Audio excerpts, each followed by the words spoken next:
विकासशील देश का तमगा छीन लिया है।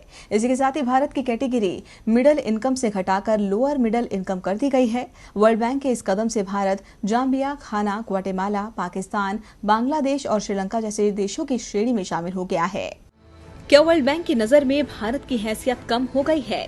दुनिया की सबसे तेजी से बढ़ती अर्थव्यवस्था का दावा करने वाला भारत अब जाम्बिया, घाना, ग्वाटेमाला की कैटेगरी में शामिल हो गया है। वर्ल्ड बैंक की जो रिपोर्ट सामने आई है उसे देखकर तो यही लगता है। वर्ल्ड बैंक ने दुनिया के तमाम देशों की जो नई कैटेगरी बनाई है उसमें भारत की श्रेणी नीचे गिरा दी गई है। वर्ल्ड बैंक के डाटा साइंटिस्ट तारिक खोकर ने बताया कि अभी तक लो और मिडिल इनकम वाले देशों को विकासशील और हाई इनकम वाले देशों को विकसित देशों में गिरा जाता था, लेकिन वर्ल्ड डेवलपमेंट इंडिकेटर्स पब्लिकेशन में अब लो और मिडिल इनकम वाले देशों को विकासशील देशों के साथ रखना बंद कर दिया है। इसके साथ ही भारत की कैटेगरी मिडिल इनकम से हटाकर लोअर मिडिल इनकम अर्थव्यवस्था में रखी गई है। हमारे सामान्य कामकाज में हम विकासशील देश की टर्म को नहीं बदल रहे हैं, लेकिन जब स्पेशलाइज्ड डाटा देंगे तो देशों की सूक्ष्म श्रेणी का प्रयोग करेंगे। नए बंटवारे के बाद अफगानिस्तान, नेपाल लो इनकम में आते हैं। रूस और Singapore high income non OECD और America high income OECD category में आता है।